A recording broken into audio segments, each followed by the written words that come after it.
Então, eu acho que foi um processo que não foi muito bem encerrado. Não sei se isso aconteceu em outros grupos, com outros grupos de esquerda, mas, assim, você nunca teve uma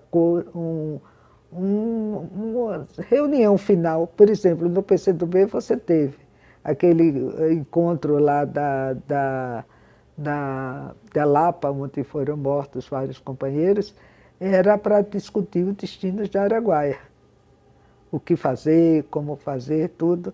Eu acho que não houve, após a morte do Marighella, ou do Câmara, foi a coisa, a direção política foi ficando um pouco fragmentada e, pelo menos, é hoje uma crítica que eu vejo de alguns companheiros, quando eu encontro, inclusive esse que é do Rio, é que não houve para ele, a ELN ainda existe, está aí, porque nunca houve um congresso, uma coisa qualquer, uma decisão de encerramento. Eu acho que isso você, é opinião, não sei dele, mas de vários companheiros, porque foi assim, se desfazendo, fazendo, o pessoal sendo solto, outros mortos, outros desaparecidos. Não houve formalmente, não houve uma assembleia, um encontro, uma reunião em que se decidisse exatamente o que fazer. E aí, Denise, como é que você chegou ao MST? O MST, eu estava na assessoria lá do Itaú.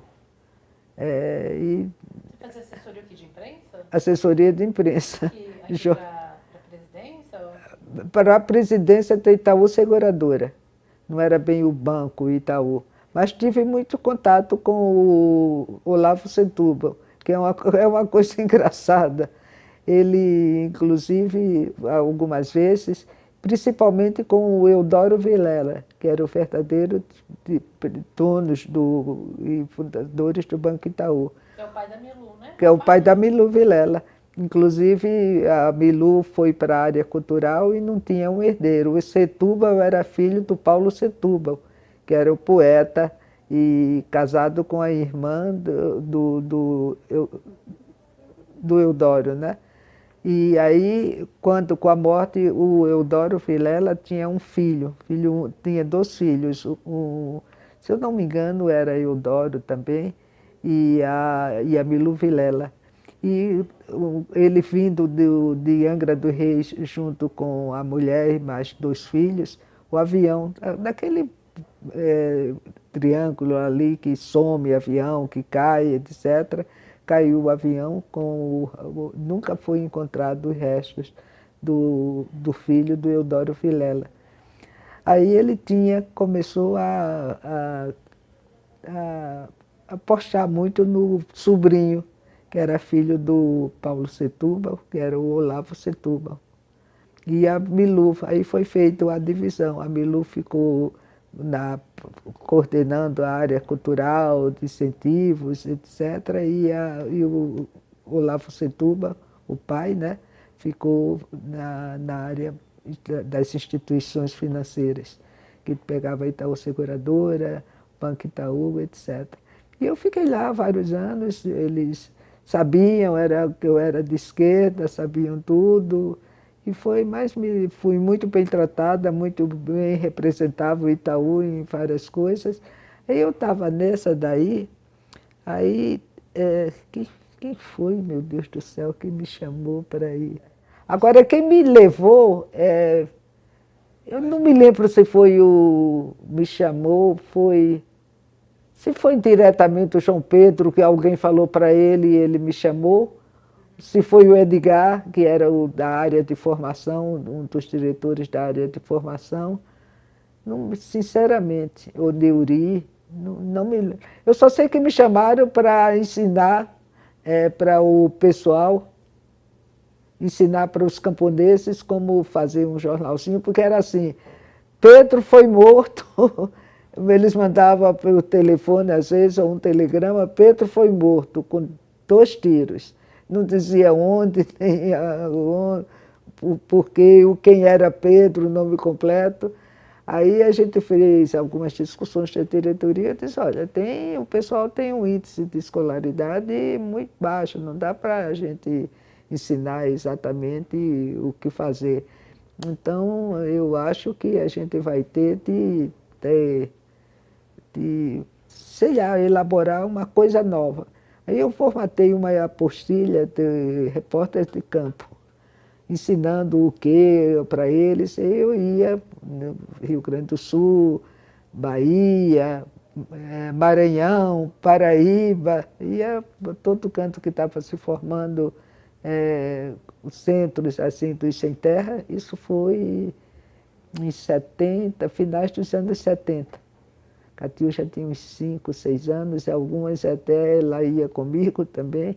Quando o Sem Terra estava vindo aqui e foram para o SEDES Sapienza. Ali, primeiro escritório dos Sem Terra aqui era ali no SEDES, no prédio do SEDES. Aí ficava ali, funcionava também o do pessoal dos índios, dos Sem Terra. E eu fiquei muitos anos ali, aí passei também a dar uma assessorada para o pessoal da diretoria. Fizemos em Brasília, o primeiro ato unitário junto com a CONTAG, conseguimos fazer. Colocamos milhares de camponeses de Brasília, ainda no final do governo militares. Eu me lembro que o assessor, o secretário, o ministro de Cultura era um cara que era do Sul, era reacionário, era um gaúcho lá, como é que era o nome dele, meu Deus? Ministro da Agricultura. Daí depois você dá uma olhada no ministro da Agricultura naquela época, que eu estou meio esquecida. E a gente saía desfilando pelaquela rua de Brasília, lá o pessoal arrastando de meio-dia, arrastando aquelas foices, os facões assim no asfalto, aquele barulho e aquelas fagulhas setendo, Brasília parou. Você conheceu a Amada Cristina? Conheci, claro, porque a gente fazia algumas coisas grandes assim que precisavam auditório, então tinha que falar com a Amada Cristina. Como é que você vê a Amada Cristina? Eu acho que ela foi uma figura fundamental para que a igreja tomasse assim, passasse a ser a igreja dos pobres.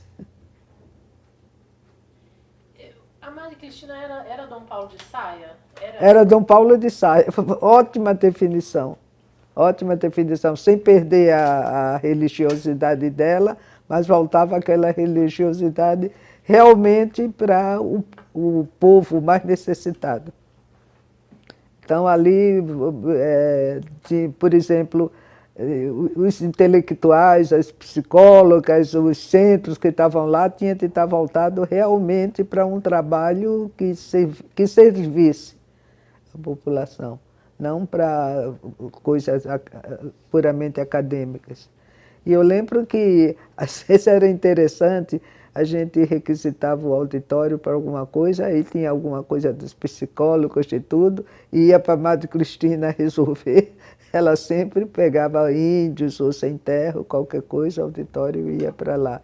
A gente, inclusive, lançou lá o primeiro livro lá que o Fon e eu fizemos para um padre Silvano Sabatini.